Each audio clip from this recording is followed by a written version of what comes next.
Okay, so the basic setup of the model, there's some time varying uncertainty in labor income, and that's the variance of the shocks to persistent labor income.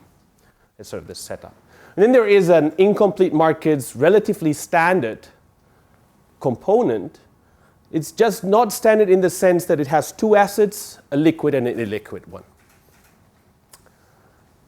And in reaction to this uncertainty shock here, households adjust their precautionary savings and their portfolios, and hence consumption and savings decisions fluctuate. But because households adjust their portfolios towards a liquid paper asset,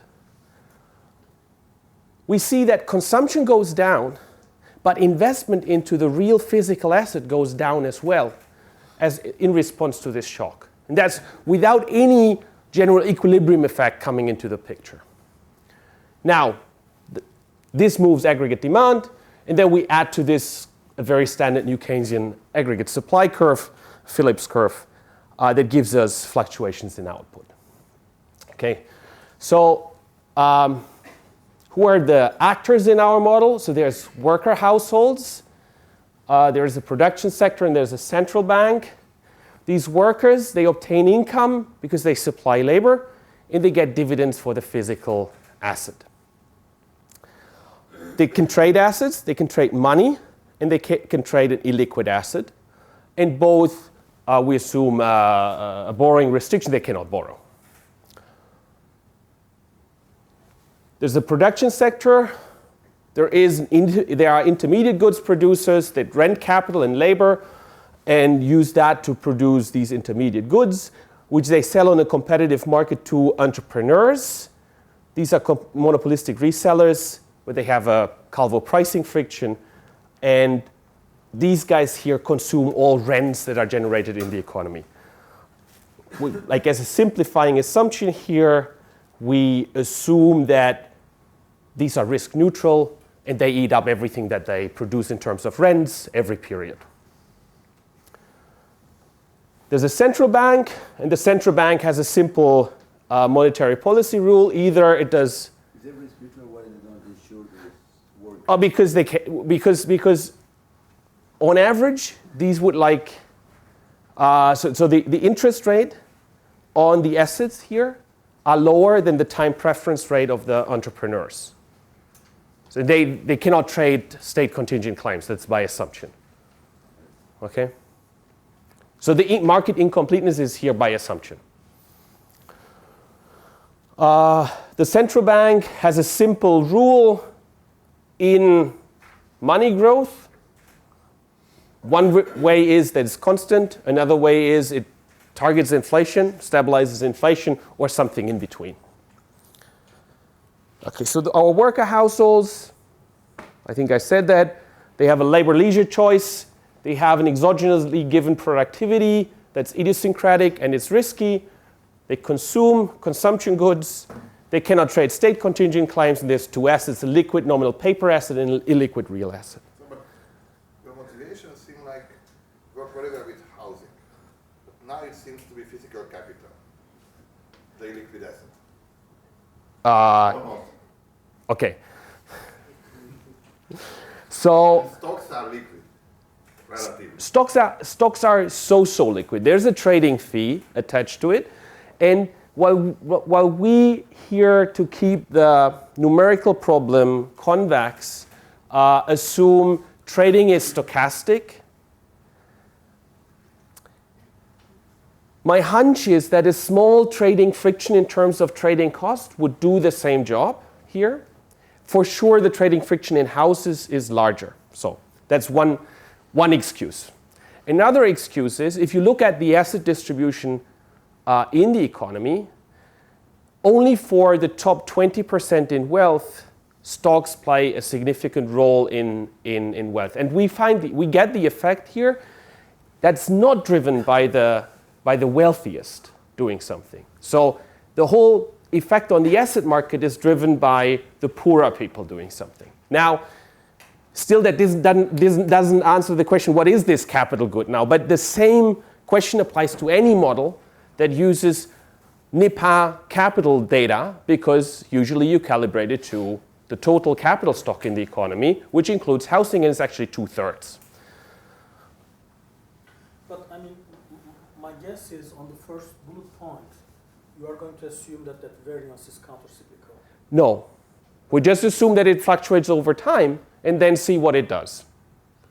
There's no cycles in the title. So yes. So this is going to generate a conditional business cycle, but I'm not saying that this unconditionally is that this per se is correlated with TFP or so. It's just we look at PSID data. That's why we calibrate the model. We look at PSID data and we estimate this process from PSID data, and what we see is there are fluctuations over time and they have a certain size. That's what we do, and then we just feed it into the model and see what does this do to the aggregates. What we get as a result is that increases in uncertainty per se have a recessionary effect. Now, there might be something else that gives you correlation of these things with other stuff that happens in the business cycle.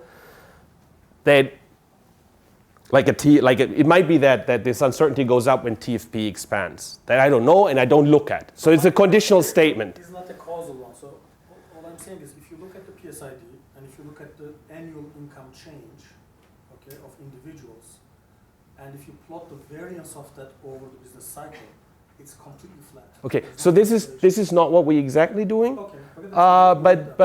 So we're following rather the Storeslet and Tellman-Yaron technique, where you look at where this income here, or this is human capital in our model. Okay, this is persistent because of this autocorrelation parameter, and that's relatively high, it's relatively close to 1.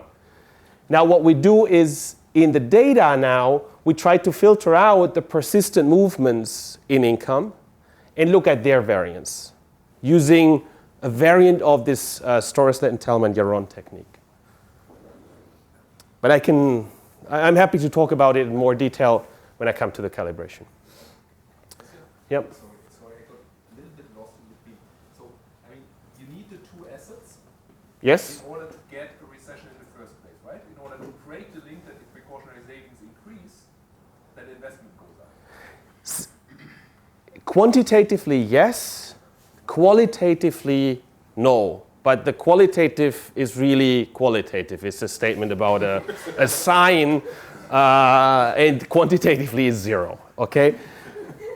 Because what happens is, if you don't have the two assets, people like to save more at the same interest rate. They do save more. Now the interest rate has to fall. This effect is tiny.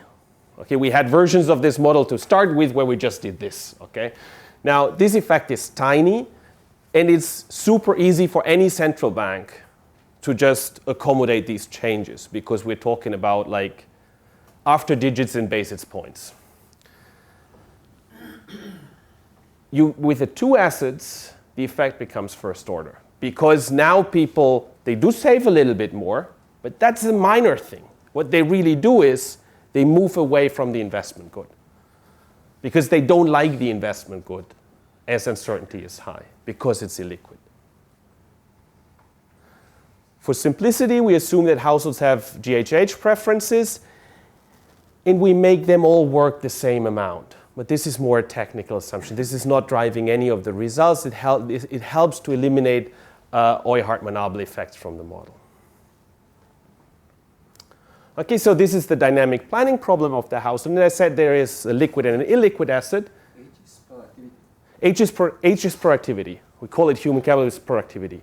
More productivity makes Agents enjoy more leisure. So this assumption gives us that everybody works in this economy the same amount of hours. But also I'm happier.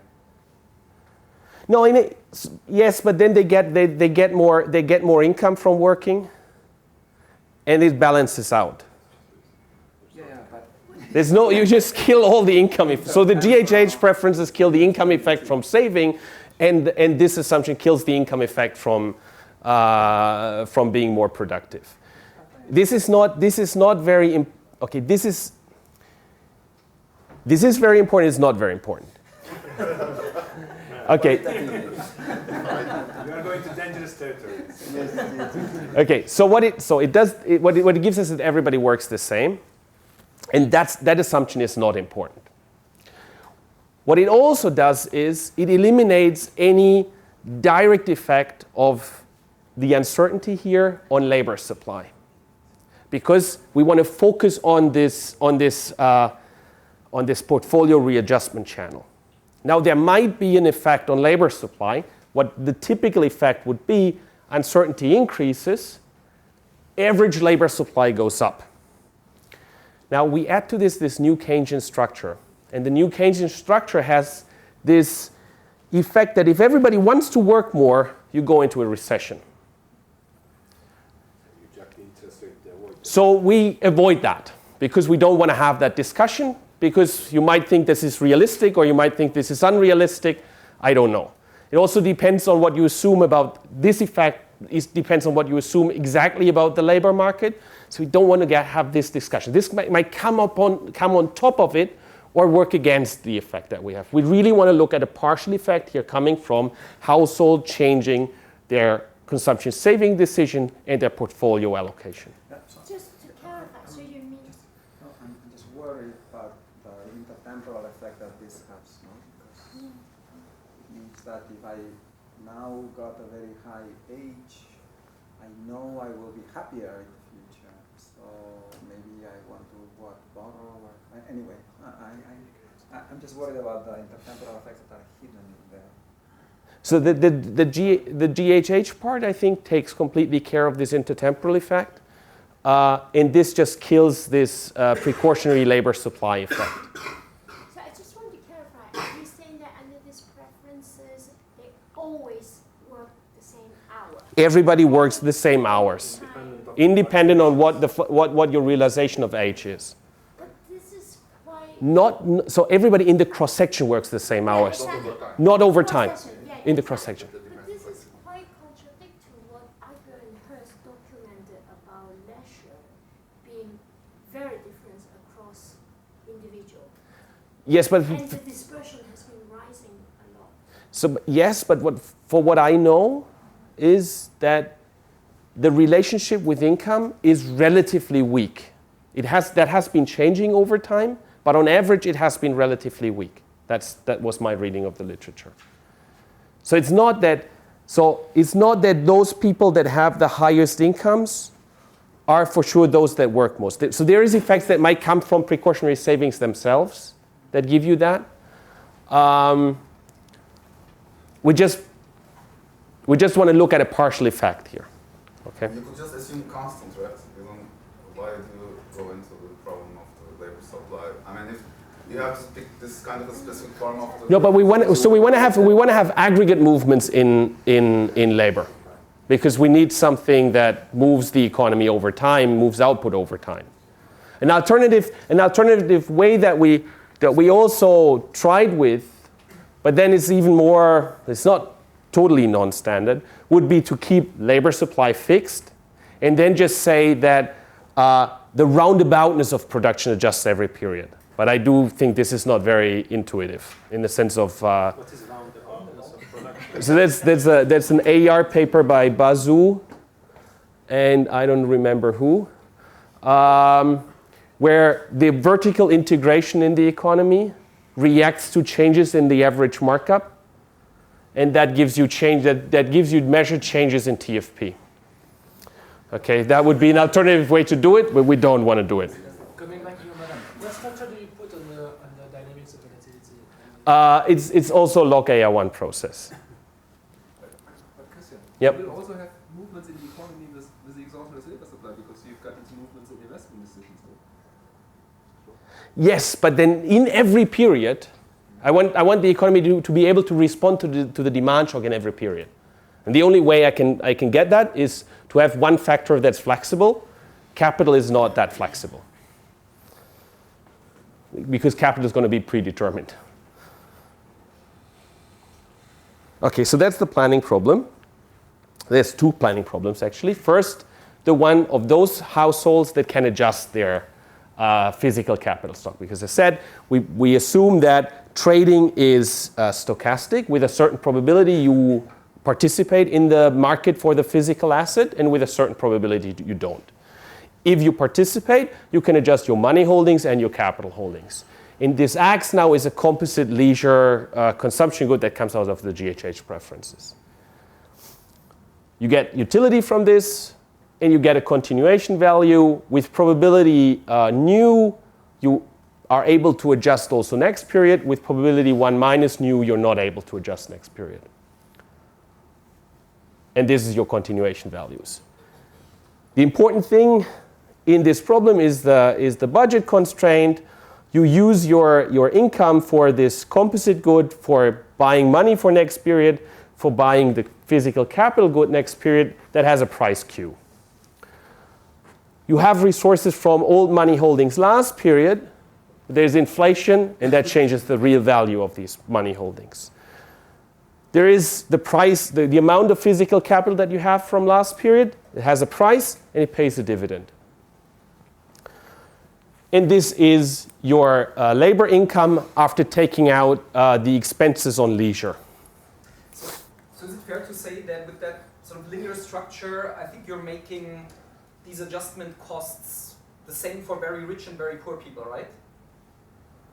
Relatively speaking. So they will equally bother Bill Gates as they will bother the worker you talked about who's worried about the job. No, I think actually not, because the amount of money that they have is very different, and what we see in as an outcome of the model is that the poorest have very liquid assets, and the richest have very illiquid assets. Okay, so because I mean, of course, this is poor and rich here is result of a mean reverting AR1 process. So poor agents know that on average the income is going up. Okay, so they would like to borrow. So on average they're gonna hold very little of the illiquid assets, but they still know that there is these fluctuations in their income. So they don't care much for the fact that money has not a good return. They rather hold money, but not the physical capital. That gives us differences in the portfolios, and they actually match quite closely what you observe in the U.S. economy. So where I'm going is, so when you look in reality, how few people do most of the investment, right? They hold most of the capital. So can your model generate frictions for those guys, right? So would they really be contracting investment in a recession due to that channel? For someone, yeah, given the concentration of capital holdings in the U.S. economy as we observe it. So actually, it's in the outcome of the model is that the rich people do something, but they do relatively little, and the poor people do a lot. They have very little, but they do a lot. So on average, what we have is that every percentile in the wealth distribution has roughly a 1% fraction in the total change of asset demand. Because the poor do a lot, but they demand very little. And the rich do little, but they demand very much. So it's roughly equally distributed who is important for driving the results. Sorry, you're running out of time, but this is just for the households, right? Now, if you look at the firms too, maybe they actually hold so much of the cash in the economy so that the households fraction is pretty irrelevant, maybe. Well, yeah. Is it, I mean, so we do match the household data. Okay, so if a household cannot adjust, the only thing that really changes is the budget equation here, and capital drops out on the left-hand side. You cannot buy capital. We assume there is still some payment from capital that you get, a dividend payment. Okay, so in that sense, capital is not entirely illiquid. You still get the dividend stream, but you cannot sell it. And the dividend stream is going to be given by the marginal product of capital. That's here. Intermediate goods producers, they give us standard first order conditions for wages and the user cost of capital, and they depend on the average markup that's chosen in the economy. The capital stock of the economy, we assume quadratic aggregate adjustment cost for the capital stock to dampen the capital fluctuations. Yeah, that's what we do. There's entrepreneurs. They also run this adjustment because this generates rents. They differentiate the good. They're profit maximizers, but they have a price setting friction. And since they're risk neutral, we can linearize the Phillips curve and get a standard New Keynesian Phillips curve. So that part of the model is very easy to solve. The central bank issues nominal money, and we look at 3 rules. One that is kind of an empirical rule that matches well the aggregate behavior of the US money supply, and the other 2 are like extreme rules where a central bank does nothing, just lets money grow with constant rate, and the other one is where it just fixes inflation. Now, remember that the uncertainty shock from the intuition I gave is going to work as a demand shock in this economy. So if the central bank perfectly stabilizes inflation, it perfectly stabilizes the economy. How do we calibrate this? Now we use PSID data, and we jointly estimate this AR1 process on the individual level that has time-varying uncertainty, and an AR1 process for this uncertainty here by GMM. This is what we get out.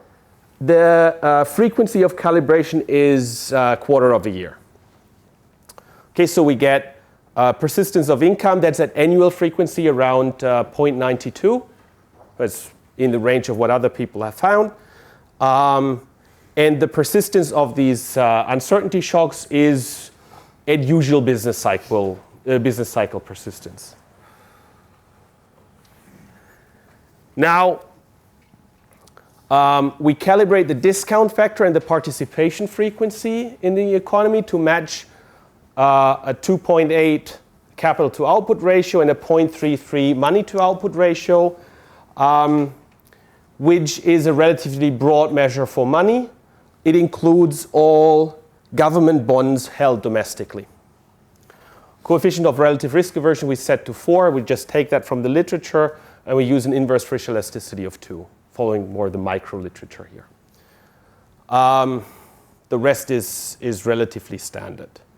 We have capital adjustment costs, which we have no other way to calibrate than to set the relative investment volatility to 3. This is using the aggregate model to calibrate an aggregate. This is a bit of a problem here, but there's no other way that we can do it within this model. It's just the number. Is the quadratic? Is this term here? So there's a very large cost in changing the stock of capital to get the relative investment volatility of 3. Now we can play around with this. The number that we get here depends on the inverse Frisch elasticity, because that is implicitly very important for the risk aversion, because you can insure within period by supplying more or less labor. And this gives us a relative investment volatility of 3. Now, when we set this, we could also just completely undo it, set this parameter to 0. What we then get is uncertainty increases. Everybody rushes into the liquid asset. All those that can sell the illiquid asset sell it, and we get a consumption feast. Because they withdraw from the physical stock of capital so heavily that consumption goes up, investment tanks. So you get very strong. So So that would give us, yeah. You could just make capital irreversible then. Yeah, that's basically what this does. Okay, so you just do say asymmetric. Then that's the same, but it's... Yeah, but then you would see for the reverse shock, you would see the opposite. Consumption drops. Yeah. Do you have some direct evidence on this participation frequency? I mean, that seems like the key parameter here. It's basically saying if you lose your job, there's no way you can sell your stocks, right? So, I mean, 25 is really small. It's quarterly. Yeah. So okay. basically the average duration of employment would also you're saying. Yes. Here we cannot do the fixed cost because it becomes numerically very untractable. Having this fixed cost instead should make the result that we have stronger. Because the one thing is that you know that you can tap your physical capital, so it's not so liquid if things go really bad, illiquid if things go really bad. But the other thing is you do actually tap it when things go bad. Okay, so we would see as uncertainty increases, people would like to still shift to the liquid asset because they want to avoid the fixed cost. However, at the same time, participation goes up, but that means that you sell more of it. But there's no survey data. There's no survey data. So none that I know. So it's in between the frequency at which houses are sold and other more illiquid assets are sold. How persistent is the volatility process? So this is quarterly frequency. So it's annual is 70 something. So it's typical business cycle persistence. Yep. One last question on the capital adjustment costs. So you have a dynamic firm problem, or do you preserve a rental market structure? There's a rental market structure. Okay, so how do households respond to this uncertainty? First, so steady state. This is what you get out of the survey of consumer finances, the share of liquid assets in total wealth. And you see that the poor households hold mostly everything liquid. Now, as I said, there are the stocks in the data, which we here don't treat as liquid asset. If we add them, we have that in the appendix of the paper, you see that the share of liquid assets is increasing for the very rich. In the data, that includes housing? That includes housing. That's most of it. That's most of it. And the very poor, they just don't have houses, or most of them. And do you see a variation along the business cycle in this situation? Okay, so I can tell you what variation we observe. So we can only use SCF data, and I can look at 2004 versus 2010. And what you see is that the liquidity, that's a relative change here, the liquidity in the portfolios of the households from 2004 to 2010 has gone up dramatically, especially for the relatively poor. But the level of that is almost zero or negative, so it's hard to judge. Like if you look at people in the 30th percentile of the liquid wealth distribution, that number in the US fluctuates around zero.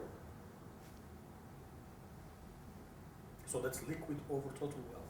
This is liquid. This is okay. This is household total wealth. Mm-hmm. This is the change in the liquidity of their portfolios. So in this decile here, the liquidity has doubled, mm-hmm. and the liquidity of the portfolio was around 30%. So it went from 30 to 60%. So now they don't hold so much total wealth, but they hold quite a fraction of the liquid wealth in the economy because. Not in this year. I mean, if you look at, every 3 years, right, these two guys, Star McClure and who is the other one, they issue a report. And that report will say the bottom 40% from the SCF, the bottom 40% of the US households, their liquid wealth is either zero, or negative, or $1,000. That's the range that it varies in. Do you see what I mean? That's Yeah, why yeah, I'm yeah. No, no, no, trying no. to So, get the percentages when the so level is yeah, yeah. around So, zero. so what I said is okay. So what I can tell you from my head is what happens in the model. I don't. So now I know that the model in this respect relates well to the data. We don't perfectly match the entire wealth distribution. That's also true. But in terms of the share of liquidity, that matches. Now, these guys here double their liquidity of their portfolios. These cannot. I mean, this explains why you have so little effect here. So these double the liquidity of their portfolios. And the change that these have would be the same in dollar amounts as the much smaller change in the liquidity of the portfolios that these guys here have. Maybe you can match liquid wealth over income or something that doesn't divide by zero. And you might be doing even better. Yeah. Okay. Okay, so here is, so that's the steady state in the model. Here's what happens in partial equilibrium in response to the uncertainty shock. Okay, the consumption of all households drop. The consumption of non-adjusters drops more than the consumption of adjusters because the adjusters can just sell parts of the house. The liquidity of the portfolios goes up for everybody, but very little for the non-adjusters because they can only change it through saving more. The adjusters actually want to move to a more liquid portfolio. Now I can plug in the changes in prices, and what I see is that after 8 quarters, and the same holds also true if I look at longer periods, most of the change is concentrated in the lower part of the wealth distribution in response to this uncertainty shock. And this matches what we observed between 2004 and 2010 at least. What are the aggregate effects? So how are you doing on the wealth distribution? So probably you can't get the we don't, right? no, we don't get that because we don't have any superstars in income. And we don't have this rare, this awesome state or so, this rare event where you are super rich and that generates a lot of precautionary savings. We don't have that. Okay, so the general equilibrium effects here are that output goes down by 0.5 percentage point. Capital goes down, money holdings go up, investment goes down 3 times. That's calibrated 3 times the amount that output goes down. Consumption goes down slightly less than output. What happens to prices? The price of capital falls because now you don't want to have capital anymore because it's illiquid. Dividends also fall, but they don't fall that much. So the net return, the expected net return on the asset goes up because you want a higher liquidity premium now. Now, if I do inflation targeting, so that tells you is another way to put the partial equilibrium effects, you still see that the price of capital falls. So you have 0 fluctuations in output. All the price changes now reflect just the induced changes in preferences over liquidity. What are the distributional effects? Now money becomes more valuable, wages and dividends fall, capital becomes cheaper. Now how you are affected by that depends on how your portfolio is composed. Okay, if you look at the quintiles in money holdings, the direct effect of the uncertainty shock is the worst for those that are the poorest, and it's not so strong for those that are the richest. If I look at inflation, so this is constant money growth, this is inflation stabilization. If I look at inflation stabilization, that helps the poorest here in terms of money holdings, and it hurts a bit the richest. I can look at human capital, so I see that this is relatively flat with constant money growth, the welfare effect, and it becomes steeper with inflation stabilization.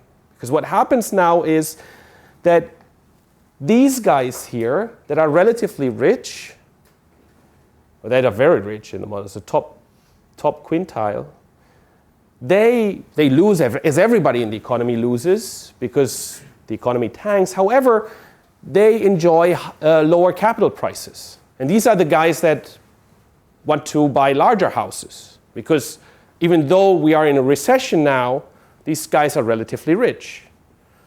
These are the savers, and they buy larger houses at a cheaper price. It's good to be rich in a recession. Now, there's inflation stabilization. The prices for houses fall less, and there's money printed. Somebody needs to buy the money that is printed. So the return on money compared to this is also worse here. Now these guys are also the savers in money.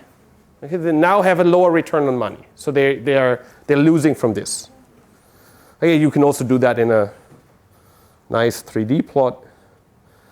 So let me conclude.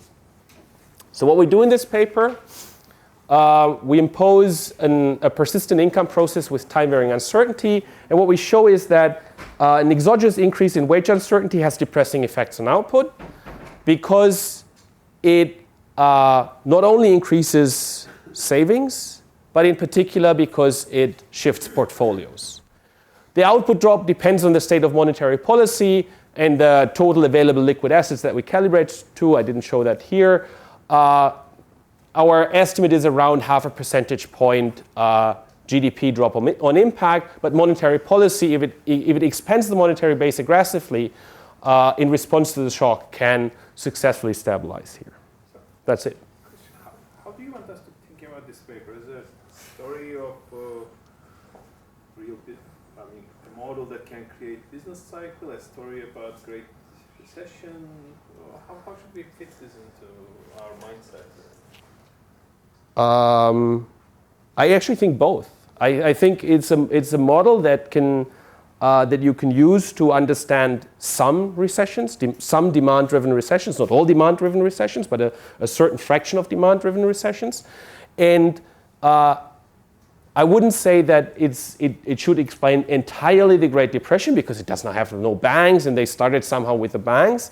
But in terms of there's an amplification mechanism here at work that we don't, because we don't make this endogenous, this increase in uncertainty. But you can think of a labor market that's more uncertain when unemployment is higher. And do we see anything like, because one implication of this model is that when there's this increase in uncertainty, people demand more liquid assets. Yes. Do you see that in the data? So the point is that we only have of debate how you measure this liquid assets. Yeah. So the point is that's the only data. That's really the only data. So we can also look at 2007.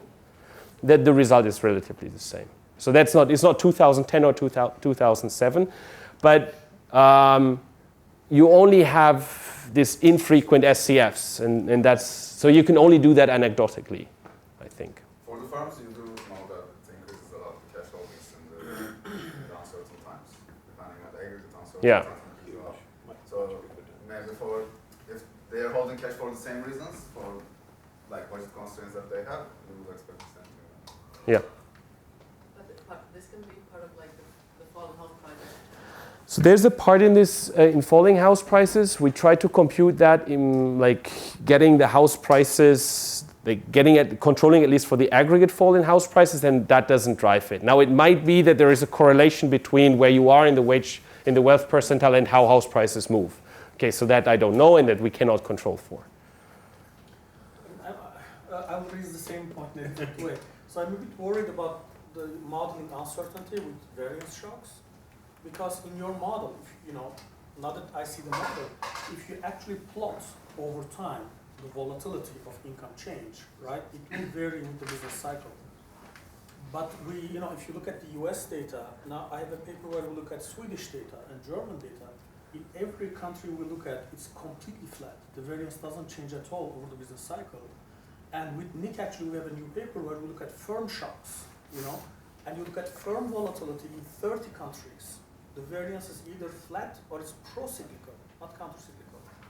So what does change is the skewness over the cycle. And here, you are loading very heavily on this, variance shocks. And I'm not so sure that that's going on in the data.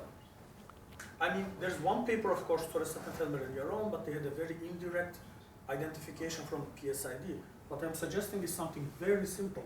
Just plot the data and look at it, and you see nothing. It's just completely flat. Okay, but so one thing is that we want to look at persistent at the persistent component in income, and so the data tells us that this stuff fluctuates over time. Now, this is just a part of the business cycle. Okay, so there's much more things in the business cycle that move stuff here, and they might relate in some other way to uncertainty. Okay, so I'm making no statement about the correlation of uncertainty and, say, TFP, hopefully only having that if I feed in a TFP shock that might be correlated to uncertainty, that this that the effect that this has on the model is roughly orthogonal. Okay, so that's the statement here. We just look at there is time fluctuations in model consistent measured income uncertainty, taking PSID data, because that's the data that we have access to. The statement I made is true in the PSID. Just plotting the PSID is completely flat. It's a fact. And you can plot it. Yeah, but it's also a fact that our GMM estimator gives us this process. But you're relying on Sturgeon Taylor and your own identification, which is problematic. That's what I'm saying. They have a bunch of assumptions in there that actually doesn't hold true in the data. They assume that in the 1950s and 60s, the size of the income shocks were the same as after 68. We have no evidence that that's true. They don't allow a trend. No, we have a trend. We have a quadratic trend in volatility. So we allow for that. So we, like as I said, we use a variant of there, but it's slightly more general what we do.